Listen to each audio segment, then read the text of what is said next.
definition in which social work has to try on that. We have got a mandate of SDGs, sustainable goals. These are the global goals.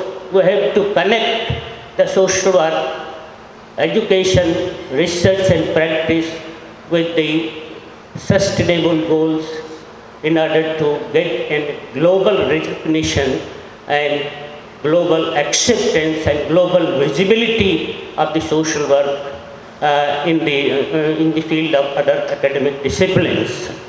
So as an academic discipline and as a practice profession, social work is very near to the social care and social well-being, because the social workers believe in multifaceted philosophy and the multidimensional of activities. Now, you see, just saying, I am not going the details of the thematic paper that is already published in the abstract book. I am just pointing out that with the importance of themes for the social work, the social care and social well-being, is that now we have got so many challenges and contradictions in our country. In order to meet those challenges and contradictions, social work education should come forward to meet those contradictions and challenges for social care and social well-being. For example, that we have to observe so many things in the social work education. That is we have a discipline which use multidisciplinary, interdisciplinary and transdisciplinary in nature, and social work has to adopt and train our students in several approaches and several dimensions of the practice in social work in a social system order. That is belief and aptitude of the working based on Sarvodaya philosophy of Gandhiji and Vinobaji one hand, social service tradition and development philosophy of Rabindranath Tagore, Donaji Deshmukh another hand, psychological transformation through integral humanism given by Deen Dayal Upadhyay ji another thing, social resistance and empowerment domain of the Ambedkar, Jyotiba Phule and other with the help of affirmative action. So we have to imbibe all these things, all these parameters, all these approaches to solve the problems of contradictions and problems. So we have got a great challenge before social work to deliberate upon regarding this. Now, we can say that in the light of these contradictions, these challenges, what should be our knowledge base of the social work?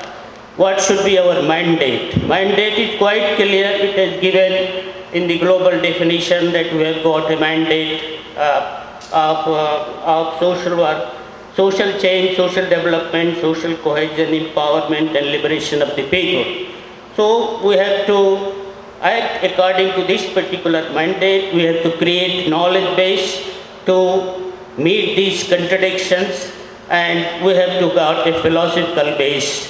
So many philosophies, so many approaches are in our Indian context. We have to just integrate those particular philosophy in order to a neutral, non-controversial academic discipline to meet the problems of these contradictions and all that. Then we have to, since it is a profession, we have to develop these skills as well as the sectors to be finalized and the settings, tasks, purposes and the ultimately curricula. Because social work has been just oscillating from one direction to another direction.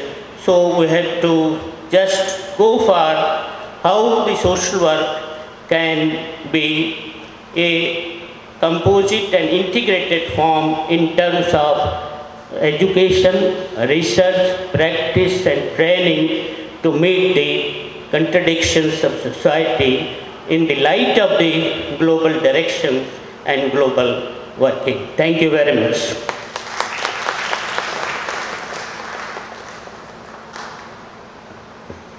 Thank you very much, sir. The co-patron of the 7th Indian Social Work Congress, Professor Sir R.B.S. Verma ji, is sharing the deep knowledge about the main theme of the 7th Indian Social Work Congress, social care and social well-being, challenges and opportunities for the social work profession.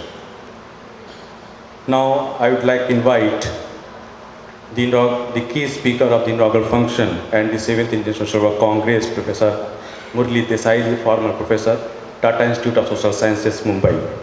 Professor Murli Desai ji, please big hand for.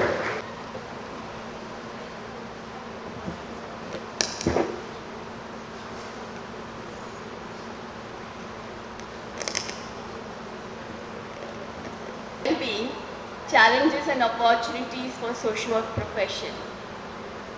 I will not speak about the whole theme. Just repeat that social well-being is the main goal for social work profession. Whether you look at historically, the clinical approach, the welfare approach, development, human rights, whatever approach you take, ultimate goal, no one disagrees, and we are looking at the economic variables from which they have also developed the human development index and so on. What remains to be done is focus on the psychosocial well-being. Psychosocial well-being also, I'm so happy and so glad that a lot of work has been done. Some is linked to social work, some is not.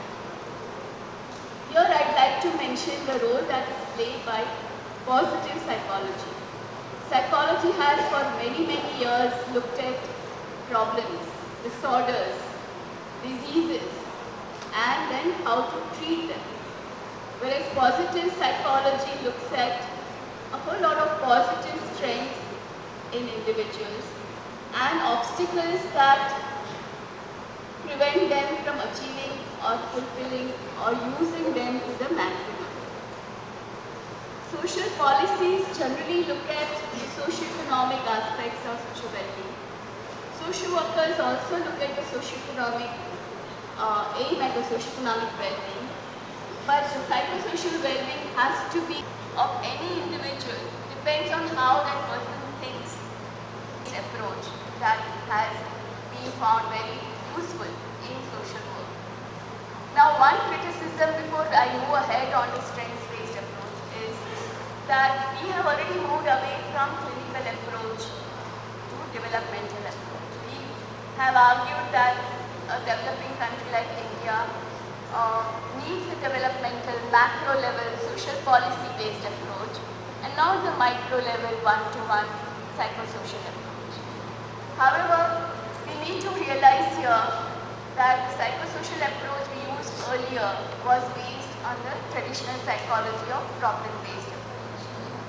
Whereas what we need is the positive psychology based psychosocial approach, which is not only important for mental health, but we realize today that even physical health depends a lot on our psychosocial mindset. So overall, when we see a lot of challenges at the socio-economic level being faced by the society, especially the marginalized groups, and we are doing a lot of good work on policy reforms and system strengthening to meet these socio-economic challenges. However, on the other hand, we also need to empower people to cope with these challenges, and that is where again the psychosocial approach is very useful. Because unless people can themselves have the strength of meeting these challenges, have the psychosocial resources to meet these challenges. In fact, a recent training program where I was introducing the psychosocial skills, an argument was that don't those skills make us weak to deal with the human rights challenges of the country? And what I suggested to the person is to complete the training program and then ask the same question, not to leave it out because it's important. And then the trainee themselves realized that psychosocial skills help the marginalized group to face the challenges much better than only the social workers or social activists doing so. The strengths-based approach sees not the person as the problem, but the situation, the system, the environment, and so on. So they are not fixed into any particular childhood trauma, the way we were taught when I was a student, or why we have problems, we always have to go back to our childhood. No, this is a more ecological approach where we look at what is happening in the environment, what are the strengths of the person. Everyone has lots of strengths, lots of resources. So how those can be used to deal with their own problematic situations. And the strengths-based approach in social work therefore has really provided a foundation towards psychosocial well-being. Even the self-empowerment approach talks about positive perception of self, locus of control within self, recognition by self and others about their opinions being valid, their voice being legitimate, and that comes with ability to think critically about the macro level system. Life skills development have contributed to this whole development of psychosocial skills that are empowering. What I also suggest for social work is the preventative model through which this can be used. All of us need psychosocial skills, not just our clients. So psychosocial skills at the preventive level has to address all of us, starting with social work students, social work educators, social work practitioners, and then use them in their work with the client groups and the stakeholders who are the duty bearers. Here the modules that I've identified are self-empowerment, proactive thinking skills, emotional intelligence, sensitive interpersonal and relationships. This should comprise a foundational course in social work education because this is what prepares us. In fact, the same training program, some trainees in the feedback session said towards the end that so far I didn't realize I was part of my work. I thought I was going to the clients to help them.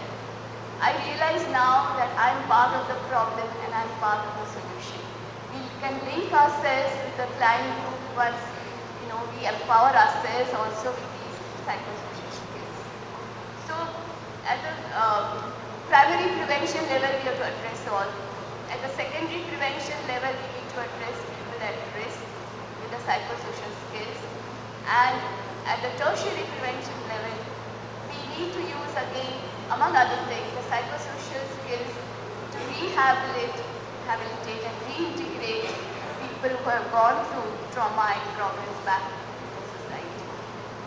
So what happens is that through these skills, the empowering part is that we start living by choice, not by chance. We take control of our thinking, feelings, communication, relationships in our hands. We stop blaming others as far as these aspects are concerned, which are in our mind. We learn to create synergy with a collaborative approach.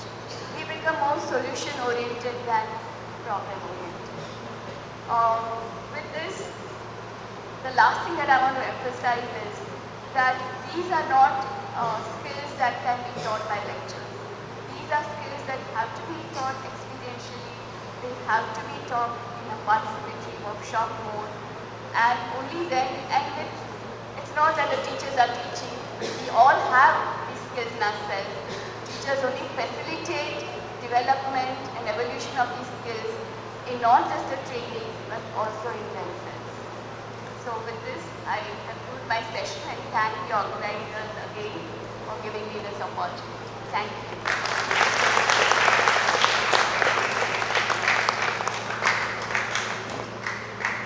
Thank you very much, ma'am.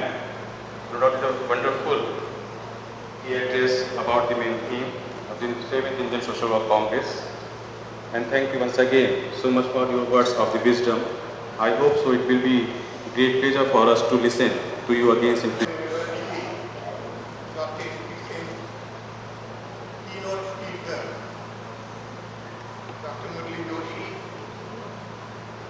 Other eminent people sitting on the dais, equally eminent people getting oxidized, and one of them, has come all the way from Jabalpur. He is the Vice Chancellor of the university there, and he was with me in the law commission when I was with Dr. Balram. Members of the National Association of Workers, and Article 38 of the Constitution, which is a provision under the directive principles of state policy, also talks of justice, social, political, economic, also talks of reducing the gap between the haves and have-nots, and other articles in Part 4 of the Constitution, that is the directive principles. Their focus is also on social care and social well-being. True that the provisions contained in Part 4 of the Constitution, namely the directive principles, are not justiciable, but all the same, the first article in the chapter provides that they should be fundamental so far as the governance of the country is concerned. I am saying all this because, despite this provision in the preamble, despite these provisions in directive principles of state policy, despite a provision like Article 15 in Part 3 of the Constitution, fundamental rights, which talks of some special provisions relating to the backward and scheduled caste and scheduled tribes. To be candid and honest, the government has done little in the direction of social care and social well-being. It is sad that the preamble, these constitutional provisions, constitution being the supreme law of the land, all this mandate, has not found expression in actual performance of the government ever since the Constitution came into force. Probably, and I'm sorry for being a little candid, that is my view, the government's thought that social care and social well-being is not going to win election. Whatever determines the fate of the election, that is the priority of the government, and not of one government, but all the governments. Consequently, the government has failed to accept this challenge. Arnold Toynbee, a great historian, once explained the rise and fall of civilization on what is the challenge and responsibility. Toynbee says, that ever since immemorial times, society has offered challenges, and if the response is more than challenge, the result is progress. If the response is commensurate with challenge, it is status quo. And if the response is less than the challenge, it is victory. The challenges on social care and social well-being front were many, but the response of the government was not. Now, what do we do? The next option is have a National Congress, like the present Congress, involving doers in the field of social work and social workers. Because doers alone, they are not going to implement, They may provide the intellectual content, but the actual social work has to be done by workers. I mean, when the French Revolution broke out, there were intellectual causes. People like Voltaire, Rousseau, etc., They created, they provided that impetus to the French Revolution. which released forces of liberty, equality and fraternity. But that was all you know. So therefore, you know, the doings and eminent professors in the departments of social work, not only in this university, in other universities, not only in India but also abroad, they can only provide the intellectual statements. How do you carry out the intellectual statements? You carry out through the medium of words. And therefore it was only fair, practical and logical to involve the participation of the workers, you see, with this Congress. For this vision, I congratulate the organizers of the Congress. The challenges in the direction of social care and social equity are many. Drug is an example, alcoholism is an example, starvation deaths are an example, abuse of authorities in protection homes is an example. Probably the most shameful example. Why I say this is because those who man protection homes, you know, and invariably they are ladies, you know, in female homes who have those protection homes, you know. And when you hear sex racket there, it is only with their conniving. It is a sad commentary, but it is this which is happening in this country. There are other areas, you know, where society is hardly